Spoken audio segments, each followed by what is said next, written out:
Okay guys, in this video we are going to be talking about Le Chatelier's principle, which is important concepts governing the response of an equilibrium system to perturbations. And the general idea is that whenever you have an equilibrium system that is perturbed, it will respond in a way that will minimize the effect of that perturbation. And when we're talking about chemical reactions, the types of perturbations that we're thinking of are usually concentration changes, changes in pressure, which strongly affect gaseous reactions, and changes in temperature. Now, what these perturbations do, they do one of two things. They either change the value of the reaction quotient Q relative to the equilibrium constant K, or they change the equilibrium constant itself. So equilibrium constants depend upon temperature. So changing the temperature of a reaction will change the equilibrium constant for that reaction. However, by definition, the equilibrium constant does not depend upon concentration, and it does not depend upon pressure. So changes in temperature change the value of the equilibrium constant. However, changes in concentration, and sometimes depending upon the conditions of the reaction, changes in total pressure, will change the value of Q relative to K. So recall that at equilibrium, Q equals K.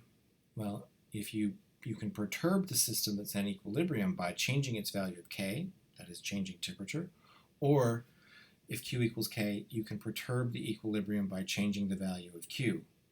And so flooding the system with the reactant or product can sometimes change the value of Q relative to K, causing the system to need to react in order to get back to equilibrium. So we'll start with the concentrations.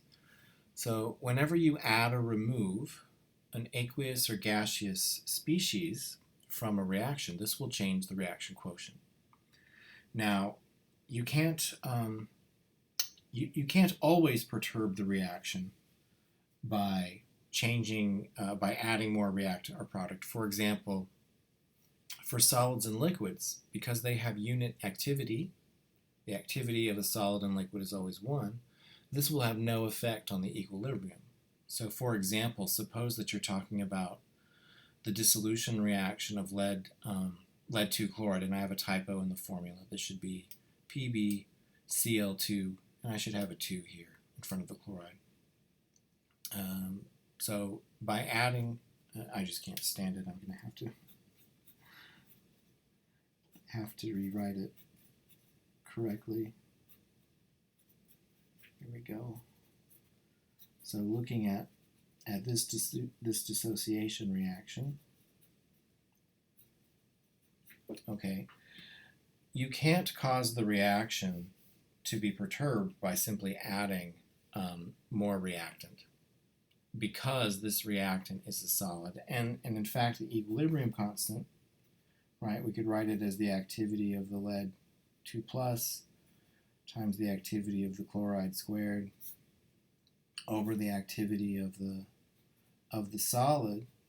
Well, the activity of the solid is 1, so this reduces to just this. Okay, so that drops out because that number is equal to 1. And so by adding more solid or pulling solid out, as long as equilibrium is maintained, it won't affect Q. I'm sorry, it won't affect, I should have written this as the equilibrium quotient. So the equilibrium quotient won't be affected by adding more reactants or products. And neither will the equilibrium constant, of course. So there's no effect on equilibrium when you add or remove a pure solid or a pure liquid. However, when you add or remove an aqueous species or gaseous species, that will change the equilibrium, that will change the reaction quotient. For example, if you had this acid ionization reaction involving acetic acid, and you were to add, for example, sodium acetate to the reaction mixture, so that would increase the concentration of the sodium acetate. That would increase the value of Q relative to K, which would in turn cause the reaction to have to, the reaction would need to go in the reverse direction in order to reach equilibrium. That is, the extent of reaction would need to decrease and shift to the left in order to get back to equilibrium. Alternatively, you could take this this reaction and you could increase the concentration of the acetic acid in the solution. That would then cause the reaction quotient to be smaller than it was previously. So that would decrease the value of Q relative to K, which would cause the reaction to shift to the products, meaning the extent of reaction would need to increase in order to get to equilibrium. Okay, so depending upon whether you're adding or removing products, you can shift the reaction either to the reactants or the products, so long as they're not pure solids or pure liquids. Pressure changes can be a little more involved. So here we're typically talking about systems involving a gaseous reactant or product or both. And we're wondering, how does the effect of changing pressure affect the equilibrium composition of the reaction mixture? Well, first and foremost, if the reactants and products have the same number of moles of gas, then there's going to be really negligible effect associated with pressure. So you need to have a difference in the number of moles of gas on the reactants and product sides in order to see a strong pressure effect in the equilibrium composition. Also, it depends upon how the pressure is affected. So, for example, if you had a gaseous reaction in a rigid vessel, a rigid container, and you started adding in an inert gas that doesn't participate in the reaction, like helium, you can pump in all the helium you want. You're not going to change the partial pressures of the reactants and products in that gaseous reaction. And if you don't change the concentration of the reactants and products, then you can't change the value of the reaction quotient, in which case the system will remain at equilibrium. Even though the pressure is getting very high, it won't affect the chemical reaction if it's an inert gas in a rigid container. However, if you had a flexible container, or where you could either change the volume of the container by adding an inert gas, or if you could just simply change the volume of the container, however you did it, mechanically, for example. Changing the volume of the container will affect the partial pressures of the gases in the mixture.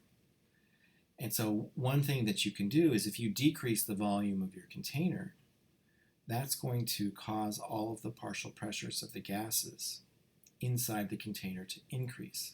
In effect, there'll be too much gas. And so the system responds by producing fewer moles of gas. Conversely, if you were to take a gaseous system at equilibrium and increase its volume, that would cause the partial pressures of all of the gases to decrease. In effect, there would be too few moles of gas, and so the system would respond by producing more moles of gas.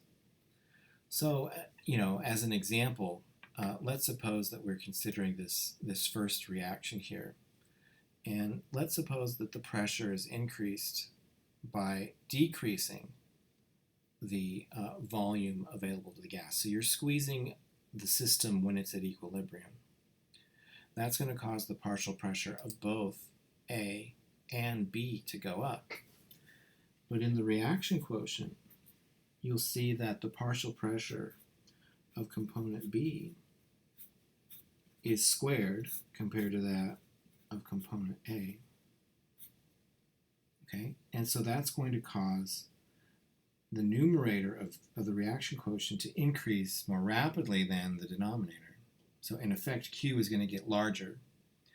And so in order to get back to equilibrium, the reaction needs to shift to the reactants towards the side with fewer moles of gas in order to get back to equilibrium.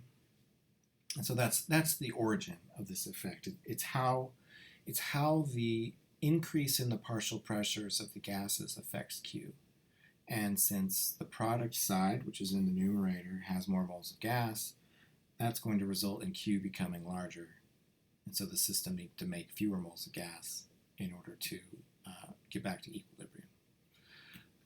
What about the second reaction here? This is kind of a trick question. What if you were to increase the volume of the container where this reaction was at equilibrium? Well, if you look carefully, there's actually 3 moles of gas on each side. And so really there's not going to be a very large effect associated with increasing or decreasing the volume for this reaction. It just won't make a difference. So there's some subtleties here when you're adding an inert gas, and you need to be sure that the effect will even be significant before you evaluate how pressure changes affect an equilibrium. Let's see. Here's a diagram showing the effect that we've just discussed. So here you've got your system at equilibrium, right? You've got species A, and then species B is, for example, a diatom. If you compress the volume here, you're essentially going to have too many moles of gas, and so the system responds by forming more bonds between the different reactants to make fewer moles of gas. Here's probably an ice table again. Derive an expression for the equilibrium constant in terms of the degree of dissociation and the total pressure. So we've got this reaction here. We'll start off with n moles of gas A and none of gas B. The extent of the degree of dissociation, we'll say minus alpha n. Is that right? Yeah, that's the change. Okay. And then it's going to be plus 2 alpha n here.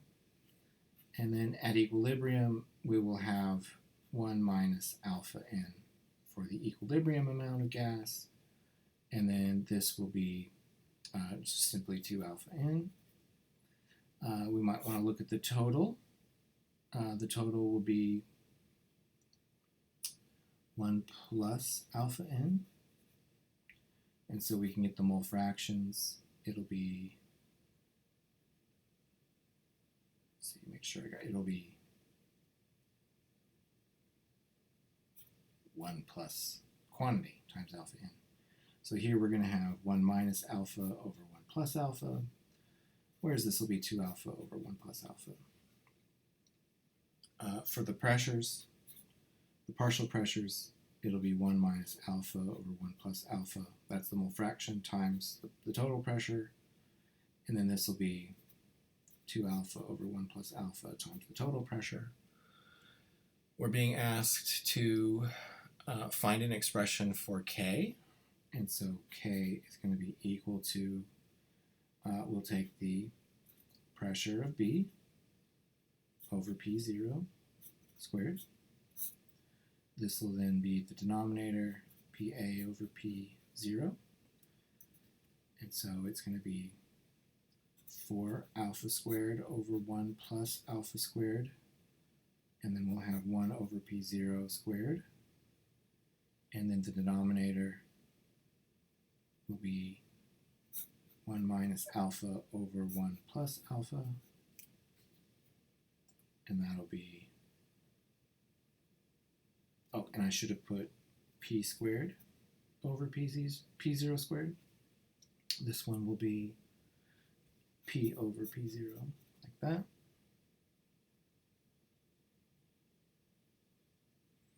And so we've got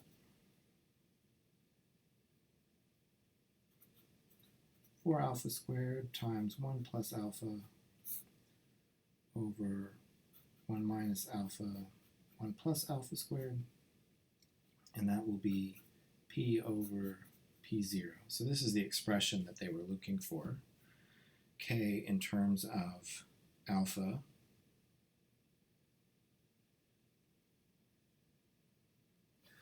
and then rearrange this to find the degree of dissociation. I'm going to skip the algebra involved and just write down the result.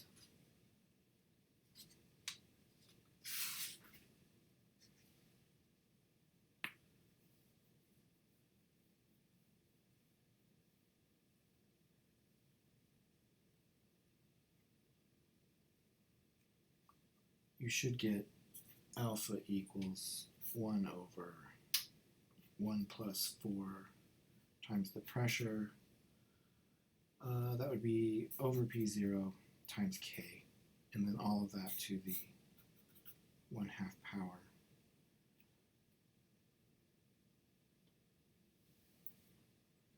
So anyway, I just didn't want to work through the through the explicit algebra. This should, as long as I haven't made any mistakes, which I'm not completely convinced of just right yet, this should be the result that you're led to. And so you can calculate alpha in terms of the pressure and the equilibrium constant. And so what I wanted to point out, regardless of whether or not my solution is correct here, just in terms of the answer, the equilibrium constant K does not depend on the total pressure. However, you see that the degree of dissociation for this reaction does. It depends on P here. And I think, yes, if I go to this, this figure here, what it's showing you alpha as a function of total pressure for different values of K.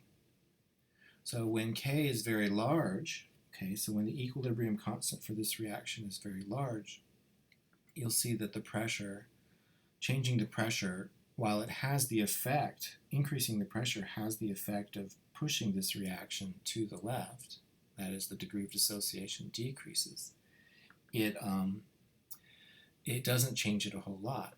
However, when the equilibrium constant is a more moderate value, 1 or 0.1, you see that the effect of changing the pressure at lower pressures has a much greater impact at lower pressures, I should say, in the sense that a moderate increase of pressure really changes the degree of dissociation by quite a bit. So the effect of pressure in a gaseous reaction depends a lot upon the equilibrium constant as well, and what pressure range you're talking about. I mean, if you go to a much, much larger pressure, you're going to find that this curve comes down as well, eventually. Well, let's move on to the temperature changes. And so temperature affects the value of the equilibrium constant. It doesn't change concentrations. So when you change the temperature of an equilibrium reaction, what you're really doing is changing the thermodynamic equilibrium constant itself. And the rule is here: for an endothermic reaction, increasing the temperature will increase the value of the equilibrium constant. For an exothermic reaction, increasing the temperature will decrease the value of the equilibrium constant. And the way that I usually remember it and teach the lower level students this type of thing is there's two choices. So you can have reactants going to products, and it could be endothermic. Okay, and so for an endothermic reaction, you can think of there being a heat term, which we loosely associate with temperature on the reactant side. Or you can think of an exothermic reaction where you've got the heat term that I associate here with the products. And so this would be for delta H greater than 0. This would be delta H less than 0, exothermic. So the way that I use Le Chatelier's principle, and I sort of skipped over that with the concentrations, but yeah, I think of it sort of like a teeter-totter. So there's a balancing effect when you're at equilibrium. So if you were to increase the temperature for an equilibrium for an endothermic reaction. That is, Le Chatelier's principle responds by shifting towards the products, right? So you've got this temperature term over here for an endothermic reaction. If you increase the temperature, it's going to push the reaction a little bit more to the products. Conversely, if you cooled the reaction down, if you went to a lower temperature, it's going to pull the reaction towards the reactant side. For the exothermic reaction, the technique is the same, but you get the opposite conclusion. If you increase the temperature, it's going to push the reaction to the reactant side. And if you cool it down, it's going to pull the reaction back to the product side. So this is how I normally think of it, just because it's easier for me to remember it visually than it is for me to memorize these rules. But ultimately, what happens is you change the you change the value of the equilibrium constant, and that is mathematically described by the Van Hoff equation, which is given below, and is based upon the Gibbs-Helmholtz equation. Okay, so see here in this relationship that this is the Gibbs-Helmholtz equation. Well, it's the Van Hoff equation, but it's expressed, it's derived from the Gibbs-Helmholtz equation. What it tells us is that the change in the natural log of the equilibrium constant is equal to delta H over RT squared. Okay, so this gives us the temperature dependence of the equilibrium constant. And then using these relationships, whether or not K will increase or decrease with temperature depends upon the sign of delta H. So here, taking this Van Hoff equation and rearranging it into what I call here the linear form of the Van Hoff equation, and here I call the two-point linear form of the Van Hoff equation. You see there, if you treat this as your dependent variable, so this is your y coordinate, 1 over t is your x coordinate, you can see that whether K increases or decreases depends upon the sign of delta H. And these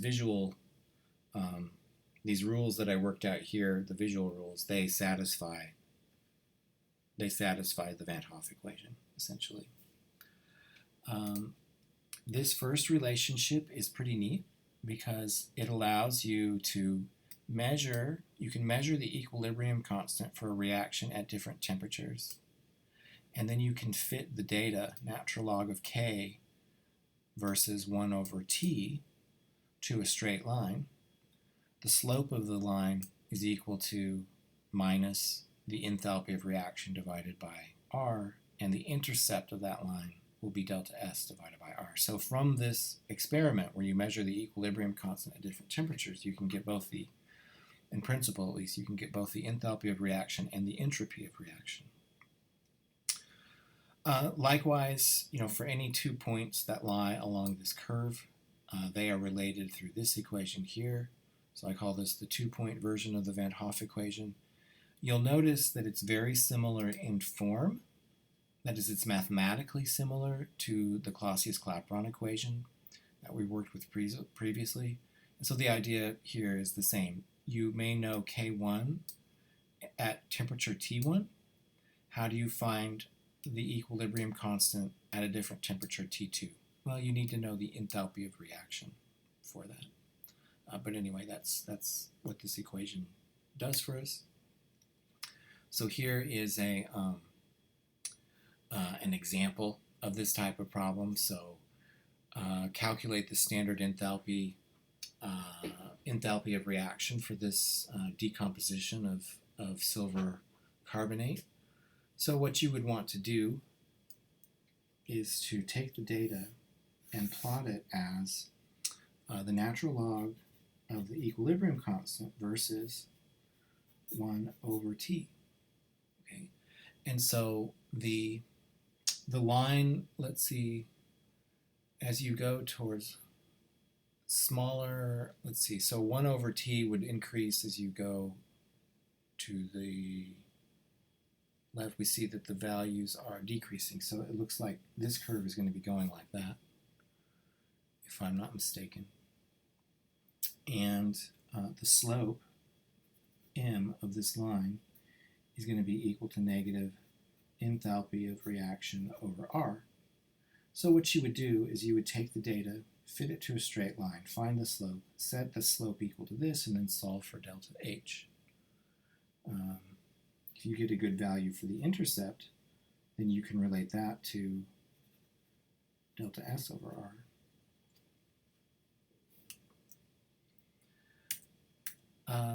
So since the slope is downward here, we know that this is an endothermic reaction, right? Because the slope is negative, that means delta H has to be positive. And that's consistent with what typically decomposition reactions involve. They're typically endothermic, so that makes sense. An alternate case is that you could do it for a different reaction. You might find that the slope increases, right? So here you might get that minus delta H over R is actually greater than 0. Well, that implies that delta H is negative, so this would be what you would get for an exothermic reaction. Okay, so the downward slope less than 0, that's for an endothermic reaction. An upward slope, an upward Van Hoff graph, upward slope Van Hoff graph would be for an exothermic reaction. Now, I really don't like what Atkins has done here. He's plotted minus natural log of k versus 1 over t. I never do it that way, so that's why I don't like it. So I would always recommend, at least if you're going to talk to me about it, that you plot natural log of k versus 1 over t. Don't put the minus sign here.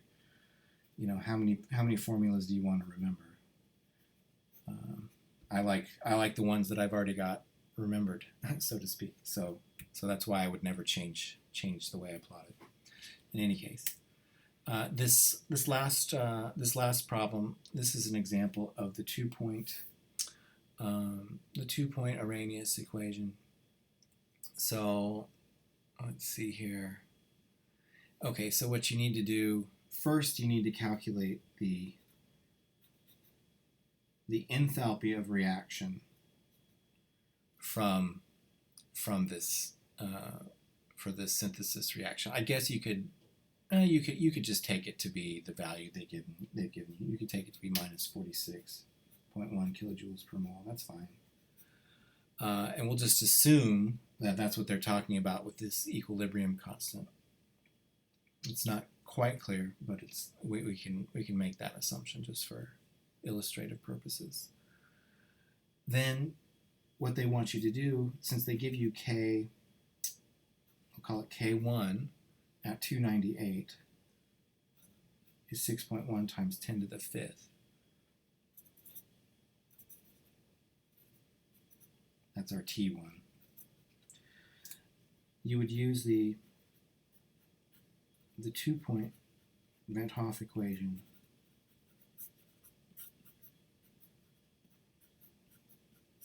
to then solve for K2.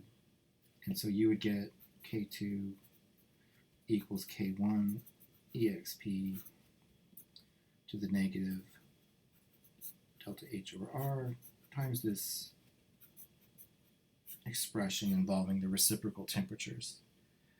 And it's not very hard to do these calculations, so I'll just leave it as an exercise for you, but you need to know T1, T2, delta H, and K1 to get K2. A lot of times you'll find problems where they give you the 2 equilibrium constants and the 2 temperatures, and they want you to find the delta H. So there's 1, 2, 3, 4, 5 things that could vary in this equation. Given any 4, you can always find the 5th. So with that, I'm going to go ahead and stop the video here, and we'll pick up with the next focus in the next one.